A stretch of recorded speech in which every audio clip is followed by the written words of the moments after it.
Die Spannung ist bis unter das Tribünendach zu spüren. Spieltag 34, der Dreikampf zwischen Frankfurt, Leverkusen und Dortmund. Die spielen sogar gegeneinander. Also für diejenigen, die es noch nicht mitbekommen haben, Leverkusen spielt in Dortmund. Wir spielen hier in Augsburg. Ganz einfache Rechnung mit einem einfachen Sieg. Dann können die beiden anderen machen, was sie wollen. Dann sind wir heute deutscher Meister. Dann werden wir nachher die Schale in den Himmel von Augsburg recken. Sollten wir unentschieden spielen und irgendeine der anderen Mannschaften gewinnt, dann ist natürlich der Sieger deutscher Meister und so weiter. Aber das will ich gar nicht so weit kommen lassen. Nochmal einmal voller Fokus hier und dann ist diese Saison, die halt auch wieder so verrückt ist, ne? Wir haben das Ziel gehabt, Vierter zu werden. Waren auch eigentlich ganz gut dabei. Dann haben wir so eine kleine Serie gestartet. Sind da auch irgendwie nie rausgekommen, was ganz gut ist. Und jetzt ist halt heute die Chance, hier in Augsburg den Titel zu holen. Aber es geht natürlich, um es ein bisschen spannender zu machen, geht es erstmal ganz schlecht los. Nämlich mit der frühen Führung für die Augsburger. Und das müsst ihr euch jetzt mal in so einer Meisterkonferenz vorstellen, was in Dortmund los wäre. Ne? Beide Mannschaften, die sehen jetzt, oh, wir können jeweils mit einem einfachen Sieg hier Meister werden. Ich weiß gar nicht, wie das ist, wenn es da Remis steht oder wenn das unentschieden ausgeht. Vom Torverhältnis her, ne? Ob wir da besser als Leverkusen sind oder nicht. 7. Tor von Patson Daka. Gerade heute, ey. Jetzt hätte er sich auch nochmal für den letzten Spieltag oder vorletzten Spieltag aufheben können. Schade, jetzt bräuchte ich so eine Live-Tabelle, ne? So Tordifferenz und so weiter und so fort. Hier gibt es schon mal Gelb für einen Torschützen. Und das in nicht mal 10 Minuten. Also gut, jetzt müssen wir natürlich ein bisschen hoffen, was die anderen machen. Wenn es denn so bleibt, aber ich hoffe, dass wir das Ding hier noch drehen. Weil wenn du dich auf die anderen verlässt, bist du selbst verlassen. Kalajdzic, was mit dem passiert, weiß man auch nicht. Der ist halt auch nur geliehen. Ne, der wird dann erstmal wieder zurückgehen zu den Wolves. Zu den Wolverhampton Wanderers.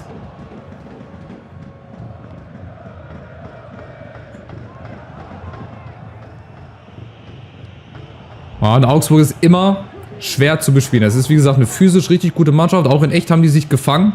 Die haben nur 5 Punkte Rückstand auf den 7. Platz. Müsst ihr euch mal überlegen. Die haben eine gute Serie dahin gelegt. Und die scheinen auch unter ihrem neuen Trainer gut zu funktionieren. Haben gute Spieler wohl drin. Die funktionieren als Mannschaft. Und das Ergebnis ist dann halt Platz 7.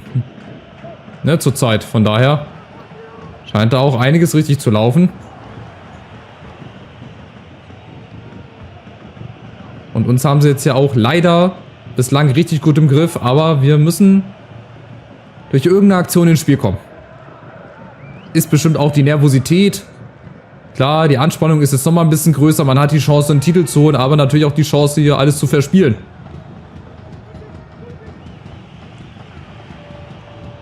Das würde die Einschaltquoten sprengen.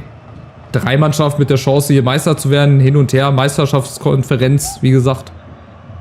Die Sportschau, die würde auch wahrscheinlich Überlänge bekommen.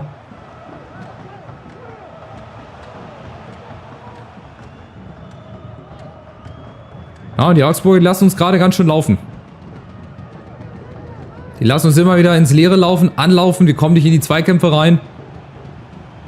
Die dürfen, nein, das geht nicht, ey, jetzt wird es langsam lächerlich. Das geht überhaupt nicht. Und das 2. Tor.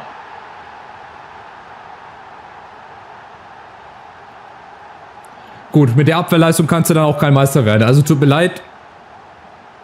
Der darf an der Linie, an der Auslinie da, der Torlinie, Torauslinie, darf der hier durchspazieren. Der umkurvt uns, sonst wären wir irgendwelche Pylonen.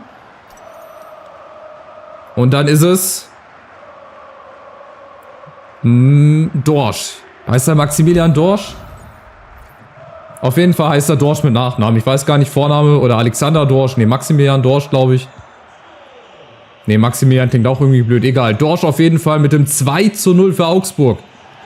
Ach, Niklas heißt er. Jetzt oben krieg ich's gesagt, natürlich. Und natürlich auch sein erstes Tor hat er sich natürlich genau für uns aufgehoben. Gerade im letzten Spiel, da wo wir es auch nicht mehr brauchen. Aber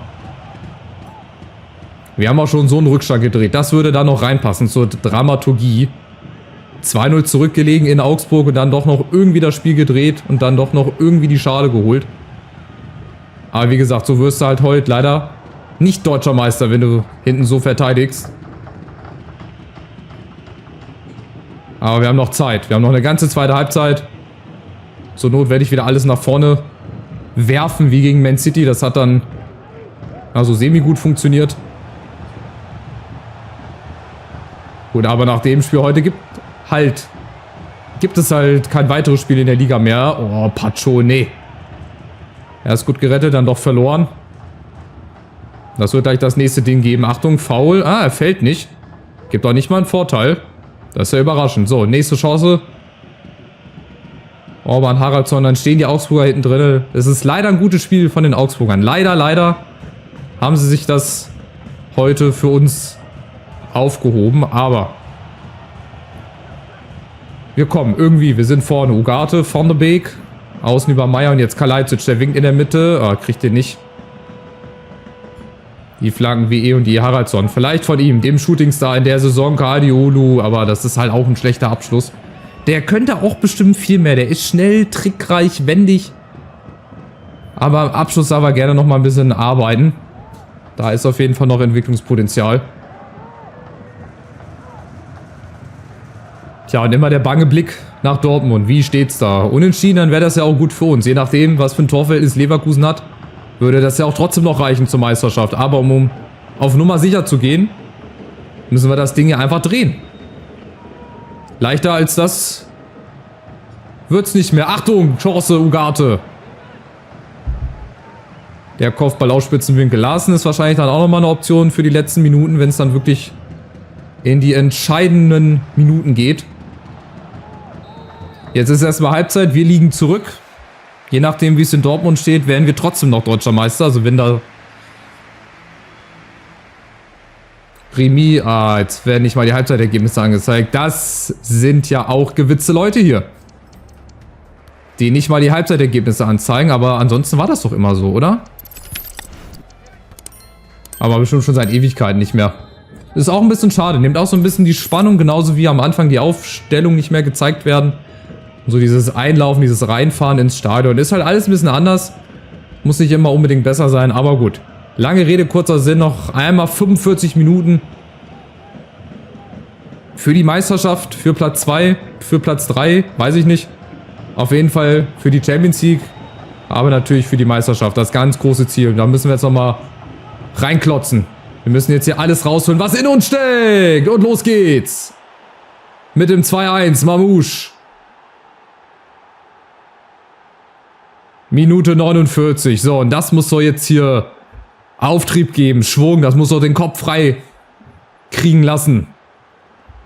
Es hat 3 Minuten gedauert. 3-4 Minuten in der zweiten Halbzeit, um mal ein Tor zu schießen.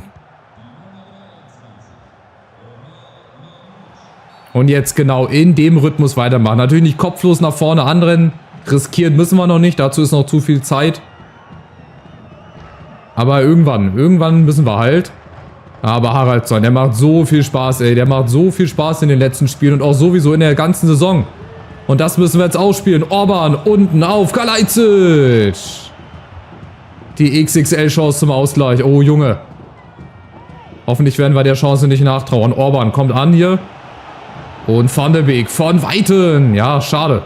Auch das müssen wir viel häufiger machen. Von Weitem einfach draufschießen. Ah, ja. Muss da machen. Ein Ball ins Tor tragen ist auch nicht immer die beste Option.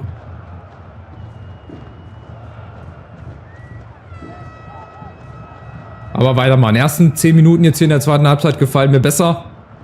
Sind besser drin, aggressiver in den Zweikämpfen in Augsburg, die ja, machen Fehler. Die wirken nicht mehr so sicher hinten in der Verteidigung. Ihr seht das Pressing. Das funktioniert, wenn wir dann dementsprechend auch die Leute anlaufen.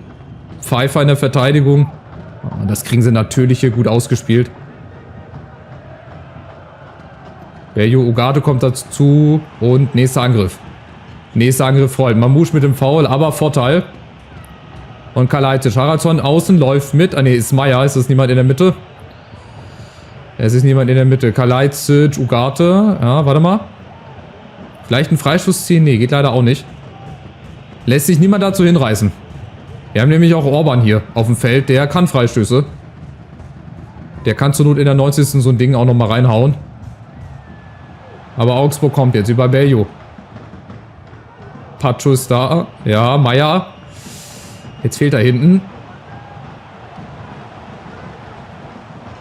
Oh, diese ganz typischen Szenen wieder. Meier, 50-50 Entscheidung. Was machen wir? Stehen oder draufgehen? Meier steht und hatten. Sehr gut. Und wieder in die andere Richtung. Das muss jetzt so gehen. Das ist jetzt ein bisschen wild. Das ist, oh, ein bisschen durcheinander. Das ist nicht gut. Von Mamouche. Achtung, Chance. Bello und Resté. Hält mal ein. Oha. Muss ich mir auch rot im Kalender anstreichen, dass Resté gegen Man City hätte er den natürlich kassiert. Ist klar. Von Haaland oder von Oyarzabal, der wäre reingegangen. Jetzt gibt's die Ecke. Haraldsson schleicht sich schon mal ein bisschen weg. Ist vielleicht gar nicht so verkehrt. Achtung, Daka! Wo kommt der denn her? 69. Minute. Aus der Drehung, aus dem Nichts. Zack. Schönes Tor natürlich, davon mal abgesehen. Aber der kam wirklich ein bisschen unerwartet. Und Daka mit seinem Doppelpack. Mit dem 3-1. Und wahrscheinlich mit der Entscheidung hier in der Meisterschaft. Je nachdem, außer es gibt irgendwie ein seltsames Remis und wir haben das bessere Torverhältnis. Also das wäre sehr wahnwitzig. Ansonsten müssen wir halt noch 3 Tore schießen. 3 Tore müssen wir noch schießen, hilft nichts. Kalajdzic, den Freischuss kriegen wir. Apropos Freischuss, gerade schon mal gesagt, Larsen vorne rein. Für Kalajdzic, der muss jetzt halt auch sitzen. Ne? Oh, das ist eine gute Situation für Orban. Der muss jetzt eigentlich sitzen. Den müssen wir schön nah vorbei an der Mauer, eigentlich rein ins Tor, bisschen höher angesetzt. Ich bin gespannt. Na, gucken wir mal. 3 Balken. Oh, bam! Über die Latte, ganz knapp. Leider ein bisschen zu hoch angesetzt, aber der wäre, glaube ich, gut gekommen. Der wäre gut gekommen. Gut, aber was nützt das am Ende? Wir brauchen 3 Tore. Also zunächst mal 2, um eine realistische Hoffnung zu haben, aber 3, um wirklich auf Nummer sicher zu gehen. Jetzt die Frage, wie wir das schaffen, ob wir das schaffen. Ist jetzt so eine ähnliche Situation wie gegen City. Wobei Augsburg ist natürlich nicht Man City, das ist auch ganz klar.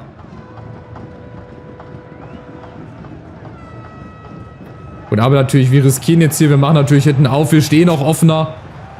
Ist ja auch logisch und ich werde jetzt auch nochmal alles nach vorne setzen.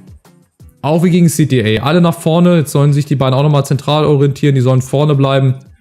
Wir machen ja auch alles oder nichts, all or nothing. Schöner Titel. Für eine Doku. Sollte Amazon vielleicht mal drüber nachdenken. Wenn sie es nicht schon gemacht haben. So, jetzt nochmal. Ne, Haraldsson bleibt drinne. Fürs Momentum. Einfach fürs Momentum. Ausgeglichen. Die greifen vorne mit an. Ja. Die bleiben auch vorne. Also jetzt, wie gesagt, alles oder nichts. 3 Tore in 13 Minuten. 14, 15 Minuten. Je nachdem, wie lange es Nachspielzeit gibt. Das ist auf jeden Fall möglich. Aber dazu müssen wir halt jetzt auf jeden Fall mal anfangen. So, Haraldsson mit Meier zusammen oder Meier geht alleine. Ja, der geht alleine. Zunächst mal. Er hat halt niemanden. Jetzt kommt Haraldsson mit. Muss zum Tor rennen gegen Marzen. Haraldsson, den muss er machen. Spitzer Winkel. So leider nicht. So leider nicht. Aber Eckbälle haben wir gegen Freiburg gezeigt. Müssen wir auch jetzt zeigen. Orban. Ja, Chancen sind da, aber das ist nichts Zwingendes. Das ist nichts Zwingendes und die Chance schwindet immer mehr. Dass wir das hier aus eigener Kraft schaffen. Jetzt brauchen wir, wie gesagt, Schützenhilfe. Müssen hoffen, dass es Remis ausgeht im anderen Spiel und dass wir halt das bessere Torverhältnis gegenüber Leverkusen und auch gegenüber Dortmund haben. Oder wir machen es halt jetzt noch selber. Larsen. Den kriegt er natürlich nicht durch.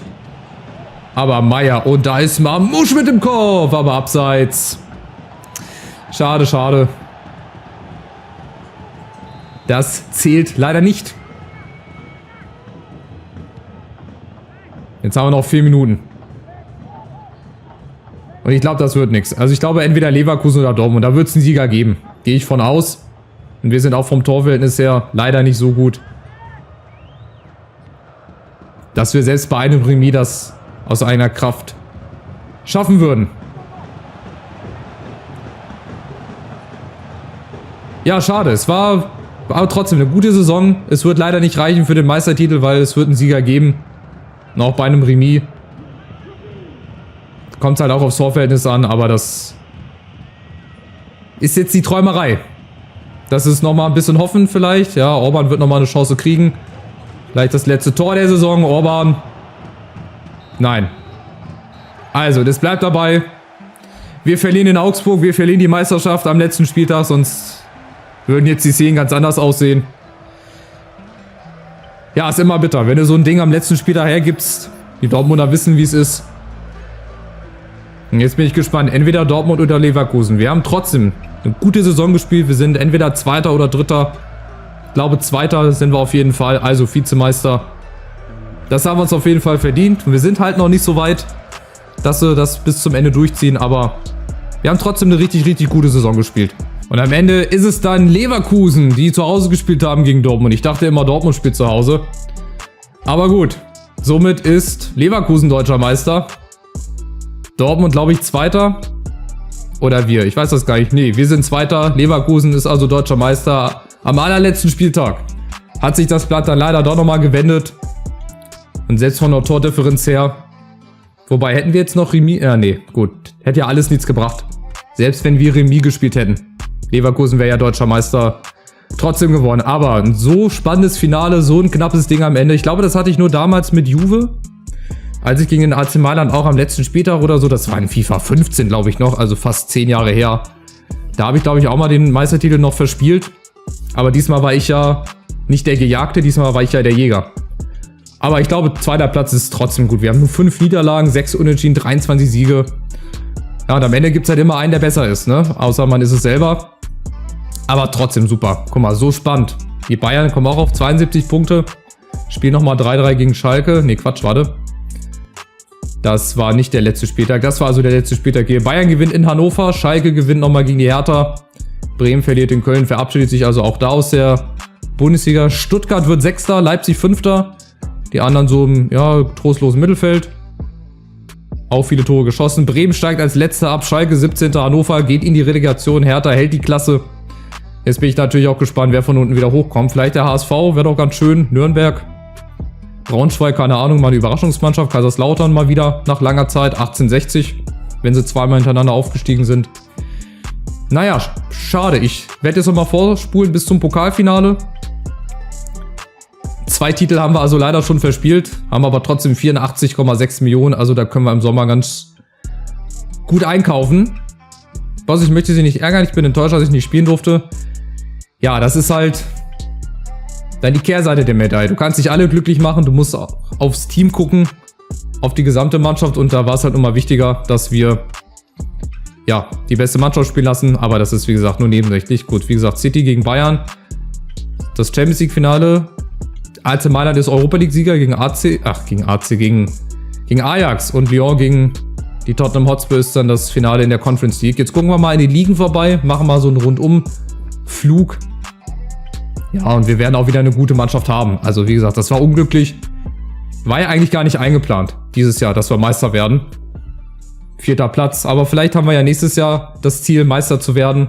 Auch vom Manager. Das heißt, wir können uns auf jeden Fall was vornehmen. Der VfL Bochum, habe ich schon fast vergessen. Bochum kommt zurück in die Bundesliga mit dem SC Paderborn zusammen. SC Paderborn. Verkauf mal eine Playstation. Bin treu.